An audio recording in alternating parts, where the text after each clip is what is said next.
Our last April poll was a blast, and since you wanted me to make the Konoha 12 as Jujutsu Sorcerers, I'm more than happy to oblige. What do you think will these ninjas look like and their curse techniques if they belong in the Jujutsu Kaisen universe? Let's see in today's episode. But first, this video contains spoilers, so watch at your own risk. So strap in, let's grab our pencil, and let's draw, even if we are.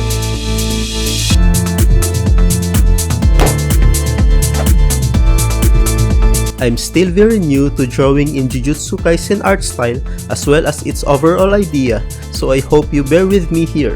I also decided to use the designs of the Konoha 12 in Naruto Shippuden, wherein they're still around the age of 17 or 18. Because of this, I just made them Jujutsu Kaisen students all together. Starting with Tenten, I imagined her Jujutsu student uniform to be identical from her original design. With the use of distinctive Chinese elements incorporated to her uniform, I was able to formulate a look just for her. You might be wondering what might be her grade is, so I gave her the average grade of 3 for a sorcerer. Yes, you might argue that she's the weakest of the group, so she should have the grade 4 rank. But I don't think she's that weak at all, so I gave her the slightly higher ranking. I would also like to imagine her to be a third-year student together with Neji and Rackley, since the three of them are a year ahead than the rest of the Konoha 12. There's really no unique technique Tenten has that I know of, and that I believe her abilities can be learned by anyone, so that would mean she's a regular sorcerer who uses a non-innate curse technique.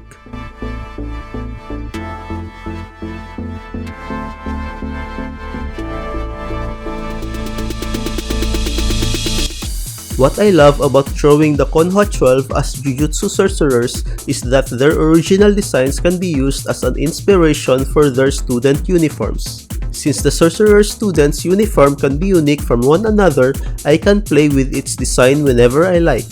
Just like for this Ino Yamanaka's design, in which I decided to be very straightforward to her ninja look. I would also give Ino a grade 3 sorcerer ranking, since I think she's just slightly stronger, if not equal to Tenten. For her curse technique, since she possesses a sensory technique that is very apparent to her clan, it would be awesome to give her an inherited innate curse technique specializing in mind technique. I also just recently started selling all of my original artworks that is made on this channel. So, if you're interested in buying one of my original artworks, including this artwork of the Konoha 12 as Jujutsu Sorcerers, be sure to check my shop in the description below or email or DM me on Instagram. Anyways, here's Ino Yamanaka as a Jujutsu Kaisen Sorcerer.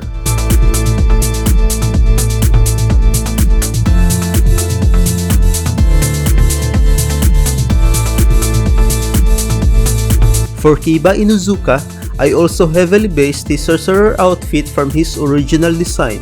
And let's be real, it will not be Kiba without his clan's crest painted on his face, so I did not have the second thought of retaining it. I also wanted Akamaro to be part of this drawing, but just like Megumi, I would love to imagine him as a Shikigami that Kiba summons as his curse technique. Speaking of curse technique, it would be badass if Kiba have a transformation sorcery as his main curse technique that maybe let him transform or have the ability of his Shikigami. I would also picture him to have an innate technique capable of unleashing a maximum output. How about you? Do you have a cool idea of Kiba's curse technique? What would it be? Let me know in the comment section.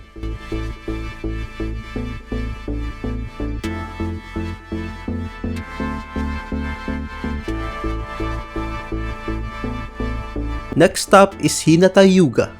For her outfit, I wanted her to look cute as possible.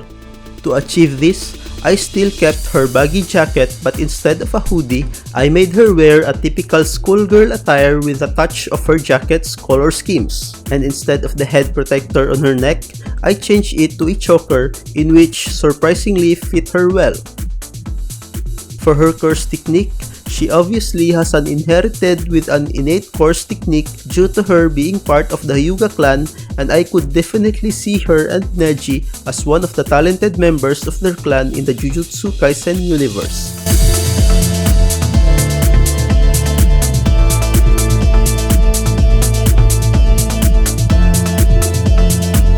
There are actually too many clans in Naruto that I get excited on how will some of them perform in the world of Jujutsu Kaisen. This includes the Aburami clan, represented by Shino Aburami here. Imagine a clan in Jujutsu Kaisen whose specialty is a course technique that involves insects. Or maybe a character like that already exists? I'm not a manga reader, so I'd love you to enlighten me in the comment section. Speaking of manga, I just recently created my own webcomic series entitled BMW, short for Beyond New Worlds. It's a slice of life comic with a bit of romantic comedy, fantasy, and sci-fi. The story revolves around a character named Jack Jessup, who owns a failing home video rental store.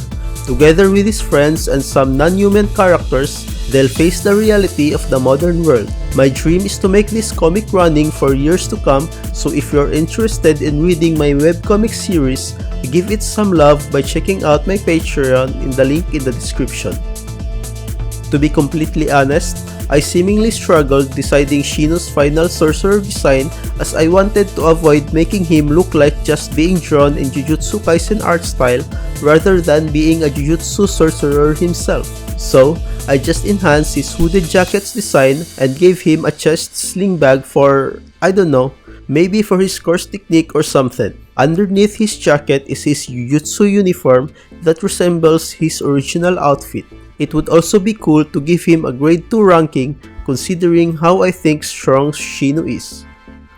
I'm not gonna lie, he almost looks like Nanami here.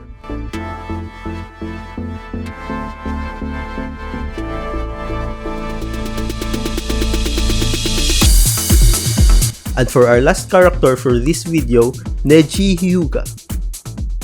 Just like Hinata, they will likely still be in the same clan if they were in Jujutsu Kaisen universe, thus, both of them obviously possess the same inherited course technique but with their own innate abilities.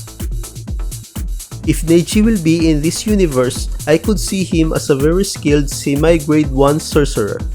Although I'm still not used to drawing this art style, this illustration may be one of my favorites of this bunch. His student uniform kinda reminds me so much of Naruto Shippuden, giving him the vibe and feel of a real Jujutsu student.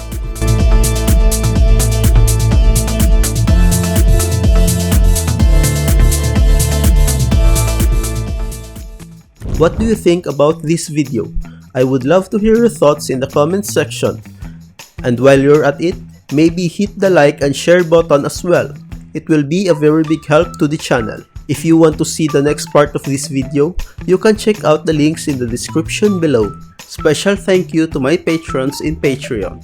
This video will not be possible without your support. To see more of my content and to show your support to the channel, you might want to consider becoming a member in Patreon. For as little as $2 a month, you can now vote for our upcoming video topics with our monthly polls. We also have some amazing perks such as access to my full resolution drawings, early access to my future videos, coloring pages, digital drawings. You'll also have a chance to request your own character and get featured on my videos. And hey, I guess I also make webcomics now. For only $3 a month, you can read 2 pages a week of my silly dumb comic 3 months early. But if you're feeling impatient and doesn't want to wait every week, you can read all of the pages in one go for just $5 a month. So if you're interested in reading my webcomic, be sure to check it out. Another way to support the channel is to purchase some of my art prints in the imprint store. This includes some of my traditional drawings as well as the digital versions of my artworks. This is the That's So Good artist, and remember, art is beautiful, life is wonderful.